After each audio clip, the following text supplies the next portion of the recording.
to the Irresistible Marketing Pod, the podcast that wants you to stop using marketing metrics to discourage yourself and instead put them in context and use them to empower you moving forward. In today's episode, I'm going to give you a peek into my own unconventional approach to metrics in terms of what I learned from my 2023 blog traffic and how I'll be using those insights to pivot my marketing moving forward. So let's get into it. Y'all got practical about pulling the heartstrings and smoothing the purchase path with your favorite blog posts of 2023. But there was a deeper marketing lesson for each of my most popular blog posts of the year when I sat down to think about it, and I'm going to share them with you. So the following is my rundown of my top 5 blog posts with the most traffic in 2023 and the marketing lessons I learned from each. So number 5 was an article called Preventing Choice Overload in Website Marketing. If you want to go and read these, I've linked them all in the show notes. So what it was about really quick is that while buyers like to have options, not too many options. And I went over how to keep your website marketing simple so you don't accidentally send customers into analysis paralysis where they are too overwhelmed by the decisions they have to make that they don't make any decision at all, or they are researching everything and finally make a decision and then are wondering if maybe they should have gone with the other option, which is not the buying experience we want. So that this article is all about choice overload and how to prevent it on your website. And it's just smoothing the path to purchase. Okay, so here's what I learned about this article being popular. It was interesting because with this one, I was experimenting with putting a little more effort than usual into on-page SEO or search engine optimization tactics.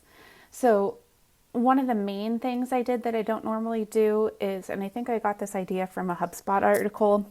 I can't remember which one, so I don't know if I linked it, but near the top, I included a hyperlinked summary of the main points I would be covering in the article. So the list of stuff I'd be covering, almost like a little mini table of contents for your blog post, so everything's hyperlinked to that point in the article, read like this. So right before the list started, I said, here's the case for keeping your website marketing simple. And then the bullet points were as follows. What is choice overload? And then it links to that section. How do buyers react to choice overload? That links to that section. How can website marketing prevent analysis paralysis? Is there a magic number for the perfect amount of choices to present customers with? And here's why I think this is a pretty effective practice. So if you think of search engines crawling the page and trying to determine what is this about? So what should this page be surfaced in results for when people type in search queries? So this list makes it pretty clear that I'm talking about choice overload, analysis paralysis, website marketing, and how it affects buying behavior, right? So it's clear what it's about. It's clear what it's relevant to. And then also there's some keywords in there, the keywords are in the headings, they're repeated, they are hyperlinked within the page to the relevant section. So it's just a well-structured, organized way to let search engines know what it's about. And also you can do these lists in a way that make them really snippet friendly.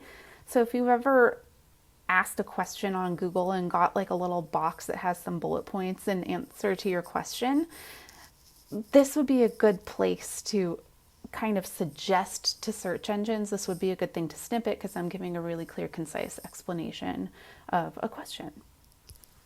So the next thing I did that I do try to normally do, but mostly in posts that are more like practical, tactical marketing and advice or referencing scientific studies or business studies, etc., where I really want to back up my numbers and my sources.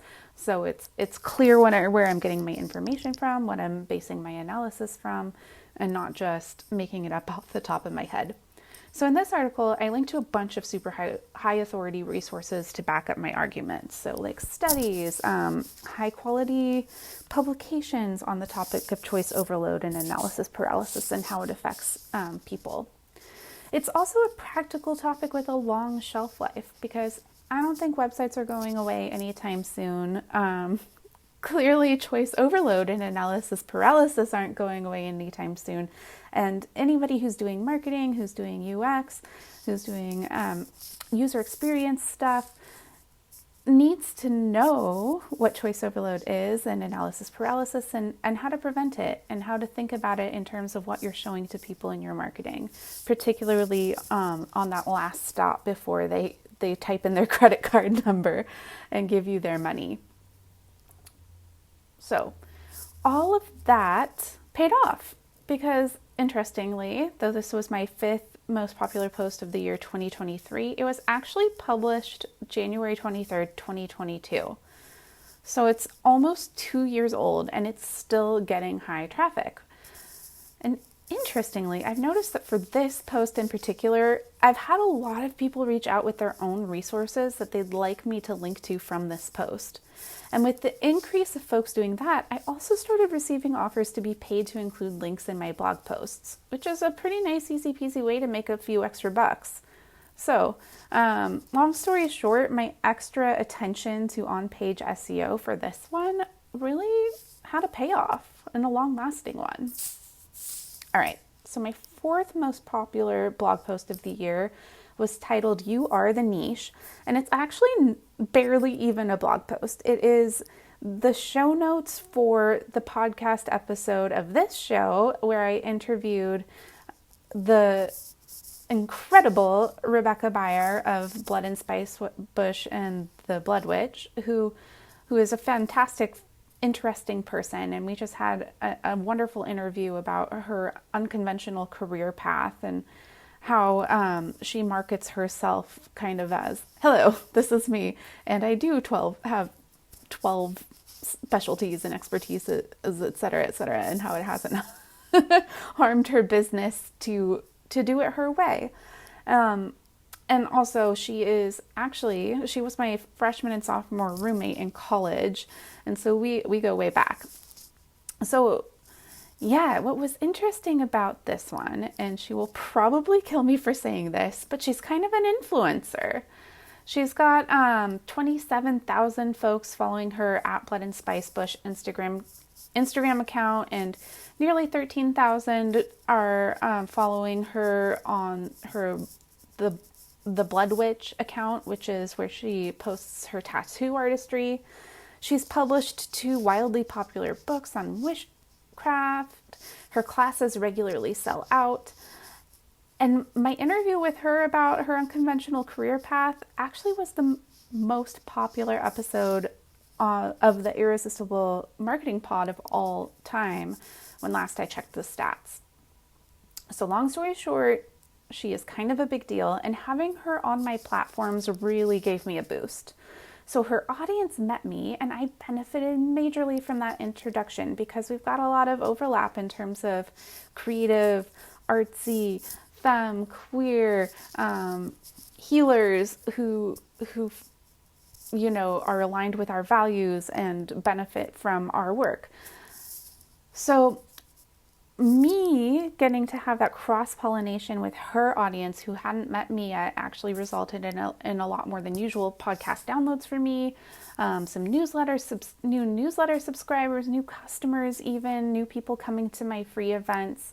It really introduced me to a lot of wonderful folks who were very aligned with me and who may not have found me otherwise. So my takeaway from this one is that collaborating with the right influencers can go such a long way for getting your brand in front of new aligned audiences, giving an instant credibility boost to your offers because they trust the influencer who trusts you. And it actually doesn't have to be slimy and product placement-y.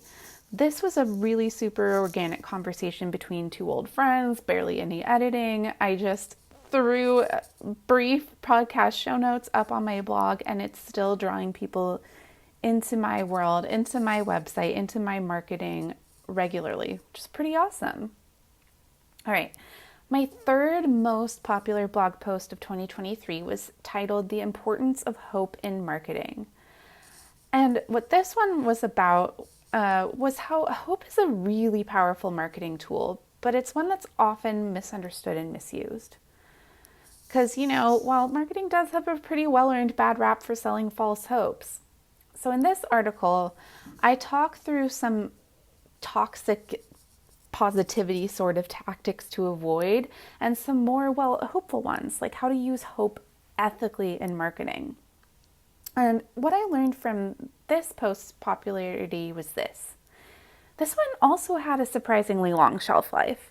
It was only the 4th post I ever wrote for my business when it opened nearly 3 years ago. And at first, this one kind of stumped me a bit about why it still draws so much traffic beyond just citing a lot of real-life examples and linking to high-quality sources. But I suspect it has something to do with the following. So, 1, I didn't attempt to be unbiased or apolitical. I was bold in my positions and my values, which makes for a much more charged and passionate read than your typical how to do marketing article. Number 2, it presented an alternative approach than the one that usually makes us all feel icky about marketing. Hope selling rather than pain point pressing. And it opened up the possibility of ethical, consent-based, socially just marketing that doesn't make you feel squirmy at the thought of doing it. If you are in my audience, you probably really value consent, you really value aligned sales and not selling stuff to people it won't benefit, etc. And luckily you can do marketing in a way that supports those values. All right, number 3, I suspect that with my sass and cynical optimism, it didn't read like another bland business talking head. I have a voice that's mine, and love it or hate it, you're going to recognize it. And I think that helped this one have such a high click rate, I guess, or high engagement, even 3 years later. All right, number 2 most popular blog post of 2023 was titled Website Optimization, How to Visually Highlight the Most Important Messaging on Your Website. And so this is what it was about. Many businesses tend to go more maximalist than they should with their web pages. And website optimization often requires a less is more approach in order to really highlight the most important messaging and funnel people right to that checkout. You need kind of a visual hierarchy, a visual real estate, if you will, and not to clutter up that customer journey too much. So what I learned from this post's popularity was that this was another 2-year-old post that keeps bringing traffic into my website. Like, honestly, I wildly underestimated the value and shelf life of my blog as a marketing channel up until now. Like, can you imagine marketing you create today bringing you new customers and followers like years into the future? That's pretty rad. All right, back to this post. Why I think this one is still getting searched for and found a lot is that it's one, practical marketing advice on a topic that won't be irrelevant anytime soon. 2, I link to high quality references to back up the credibility of my points. 3, I quoted 2 really fantastic designers I interviewed just for this piece who have collaborated with my company a few times. So it wasn't just a take my word for it sort of thing at all. This was resourced, researched up the wazoo, had great quotes from experts, and which I think lends to its credibility. And then also, nearly all of my headings included keywords and phrases relevant to the topic of the blog, which was website optimization, design, user experience, etc. And this is important because search engines crawl your on-page structure to try to determine the subject you're talking about, the relevance of your page, and your authority on the topic. So I do highly recommend, if you are someone who has a blog, use those headings, that's like your H1, H2, H3 tags wisely. All right, now we have come to my top most popular blog post of 2023, and this is kind of a wildcard one. So this one was titled Irresistible Marketing Example, Chewy Sends Flowers to Customers Whose Pets Have Passed Away. And I discuss in this article Chewy sending bereaved pet owners flowers and pet portraits, and how it's such a wonderful example of just how irresistible kindness can be for your marketing. and it is an interesting example. But here's what I learned from this one's popularity. And it was a lot.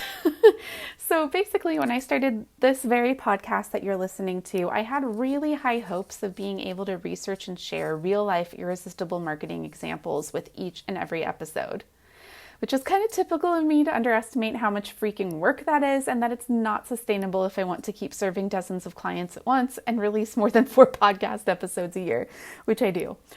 So although I do enjoy sharing these examples, they're going to have to wait until I have some more spaciousness in my schedule, or I can bring someone on to like research these for me, because they are fun.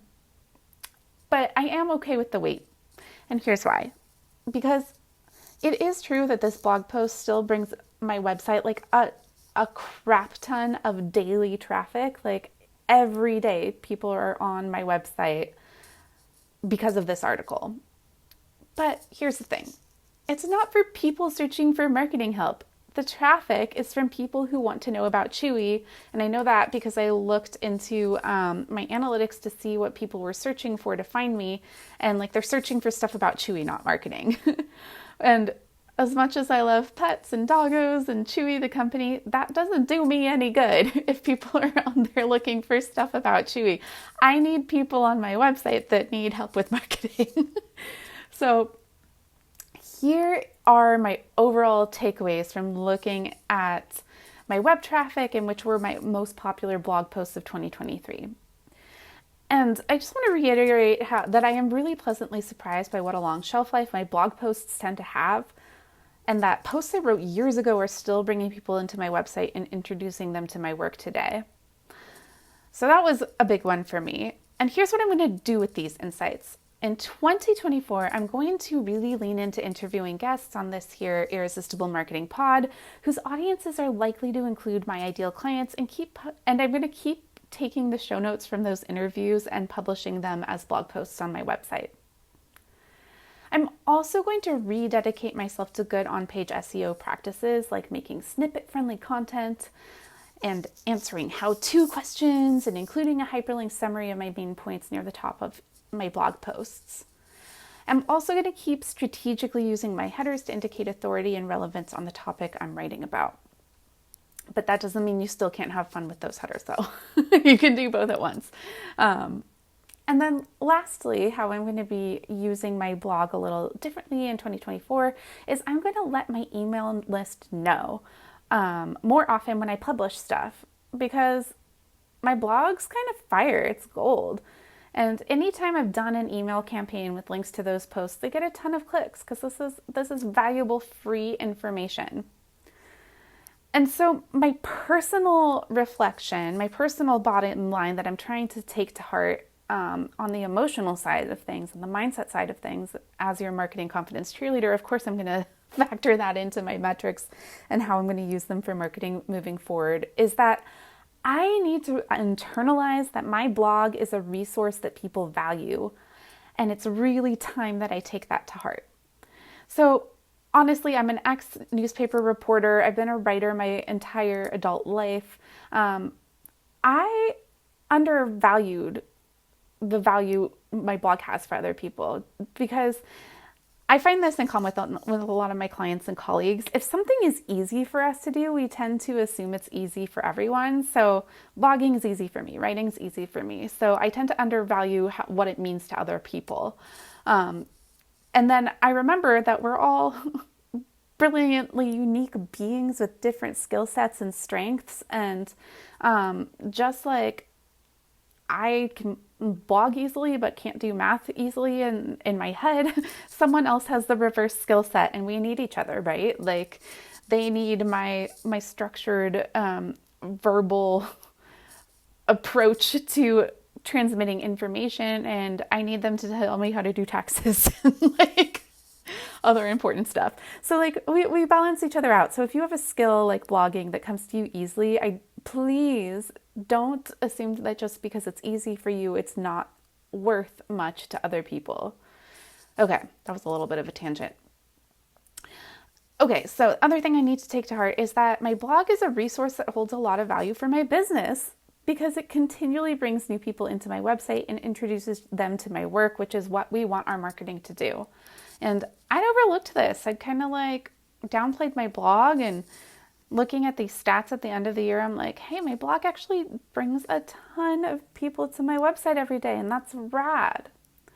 So, this is how I like to do metrics for marketing for my small business peeps, especially my solopreneurs or people who don't have a long history of marketing or don't have a dedicated marketing team. I like to do a quick and dirty look at reports periodically. Like end of the year is a big one, of course. And then just kind of reflect on, well, what does this mean? What does my most popular content tell me about what's effective marketing? And was it effective marketing in the long run? Or did the engagement statistics throw a fluke in there, like the Chewy article, And then using these metrics not to blame, shame, judge, or be like, I'm not hitting these benchmarks and what's wrong, blow everything up, but to just really take a nuanced approach to what insight does this give me about what's working and what isn't for my marketing? What should I do more of? What should I do less of? And what I think it's important to factor in beyond just the cold hard numbers was how did you feel making this marketing? How did you feel? Was it fun? Did you enjoy it? Was it bringing in people that felt aligned to engage with and to work with? Were you getting enough sleep? Were you stressed out all of the time? All of this is important when you're examining how to hone your strategy moving forward based on your metrics. So don't forget the human metrics too. All right, that is it for today's episode. So again, if you want to check out any of these posts, the links to them, these most popular blog posts of 2023 are all in today's show notes for this episode. And if you could use some help making sense of what your numbers are telling you and knowing what to do with them to make your marketing even more effective, do join the squad for epic marketing and emotional support. Or if you want all of the benefits of the blog but want someone else to do the heavy lifting, check out my blog packages. I can just write your blog for you. Obviously, I have limited capacity for how much of many of those I can take on. So if you want it, jump on it quick. All right. I also want to let you know I have a free masterclass coming up on Tuesday, January 9th, all about how to shift from a worker bee to a leadership approach to marketing, even if you're on a tight budget. Join me for how to massively speed up your marketing results, even on a tight budget, on Zoom at 1 p.m. Pacific Standard Time, Tuesday, January 9th. The link to register is in the show notes. And if you loved today's episode and want to keep them coming, please leave me a nice review and drop me 5 stars. It makes me feel so good to know that folks find this a helpful resource.